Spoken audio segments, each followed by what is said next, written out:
I have quite a few updates on the 2018 iPhones. So in my previous Leaks and Rumors episode, I talked about the 3 new iPhone models coming in 2018.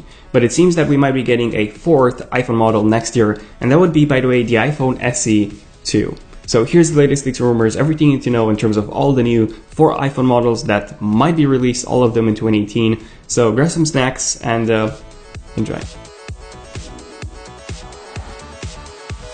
Okay, so which are going to be the 4 new iPhone models launching in 2018, and what are the main differences between them? Well, the first one is going to be the iPhone X2, or the iPhone 11, or the 2018 iPhone. We're not sure how this is going to be called yet, but essentially this is going to be an updated version of the iPhone 10. So essentially the same design, the same 5.8 inches display size, just with some improved specs with the Apple A12 processor, possibly 4 gigabytes of RAM, and then finally some camera improvements as well. But that's about it. If you got the iPhone 10 this year, you won't be missing out on the iPhone 11 in 2018. Now, what about the second one? So the second one is the iPhone 10 Plus, or the iPhone 11 Plus, essentially the Plus model of the iPhone X that we have today. So this one was leaked and talked about a lot by Ming-Chi Kuo from KGS Securities, one of the most accurate sources when it comes to Apple leaks. Then Economic Daily News also talked about it, another very reliable source. And then Bloomberg and a lot of independent sources from China, Japan, and even India. So this one was leaked and talked about like crazy.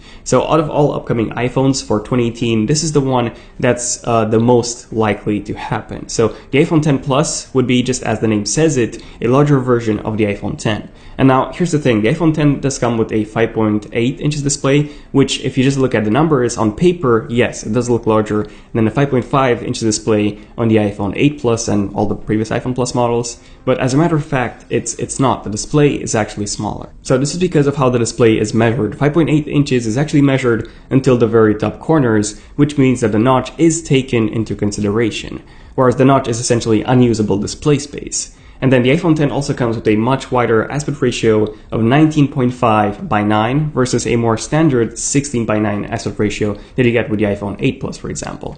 And essentially the wider the aspect ratio, the larger the display or the screen size is going to be, but the actual display area is going to be smaller. And then the Plus iPhone models also come with a different UI. So the Plus UI that essentially gives you the ability to use certain apps in landscape mode, including the home screen, and you also get a secondary menu on the left, similar to the interface on the iPads. So considering all these, the iPhone Plus, the iPhone 10 Plus, is finally returning, so to say.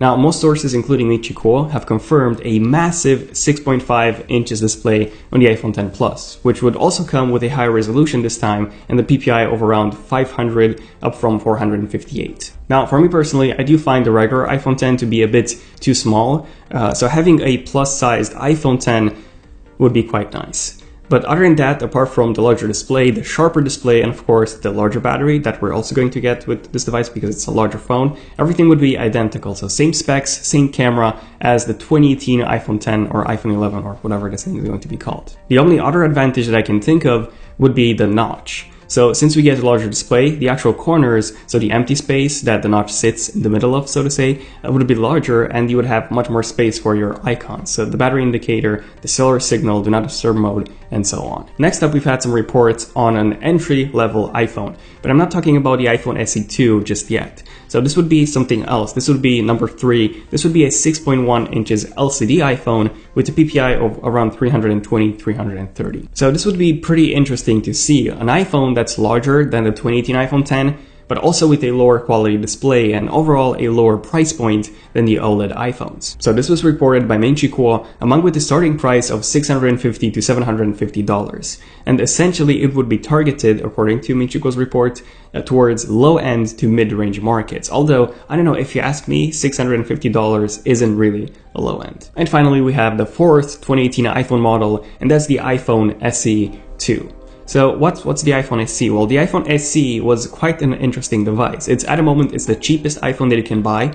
It's still being sold by Apple, by the way, and essentially it's an iPhone 5 design, with iPhone 6s specs. So you get the same Apple A9 processor, the same 2GB of RAM, and also the same exact iPhone 6s camera. The only major downside to this phone, apart from the obvious 4-inch display, which some people might find perfect for one-handed usability, is the display panel itself. So the colors are quite a bit washed out. The viewing angles are not great. It's essentially the exact same panel as on the 2012 iPhone 5. So yeah, it's not amazing. Feel free to check out my in-depth review of the iPhone SE that I've done last year if you want to know more about the iPhone SE. But essentially this is what all this phone is about. The cheap iPhone, which is also small enough for those who still prefer a 4-inch phone. But now with the iPhone 10 being almost the same size as a regular iPhone 8, but with a significantly larger 5.8 inches display, Apple will be updating all of their iOS products to the iPhone 10's design. Yes, including the iPad. I actually made a separate video on the iPad 10 or the iPad X, the one coming in 2018, in case you're interested in this. So this one is going to come with the biggest design changes ever since the original iPad's introduction in 2020. So essentially expect to see almost no bezels, no home button, but a notch on all 2018 iPhones and iPads, including the iPhone SE2. Now, speaking of the iPhone SE2, unfortunately, we've actually had a few reports just about this, about the iPhone SE2's design. Just a few days ago. So according to Economic Daily News Taiwan, the iPhone SE2 would be released in the first half of 2018, so around March to April, so essentially 2 years after the original iPhone SE's introduction back in March 2016. The reports also claim that the iPhone SE2 would be assembled exclusively by Wistron at its factory in India, where at the moment some assembly of the current iPhone SE is being made. Also, there was an Indian website called TechZ24. They reported that the iPhone SE would actually come with an Apple A10 Fusion processor, so essentially the exact same processor as in the iPhone 7, not the iPhone 10 or the iPhone 8, along with 2GB of RAM, so essentially the same specs as 4.7 inches iPhone 7 if you think about it. The camera would be a 12 megapixel one according to them, possibly exactly the same one as on the iPhone 7 one. Now they also talked about the front-facing camera being not 7 megapixels but actually 5 megapixels, so lower than the 7 megapixels one on the iPhone 7. So maybe an iPhone 6s front-facing camera along with a 1700 mAh battery, which is about the same size as on a 4.7 inches iPhone.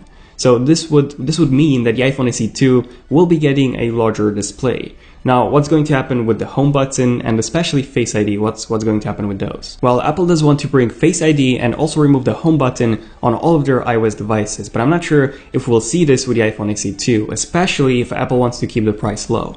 Because Face ID is actually one of the iPhone X's most expensive components.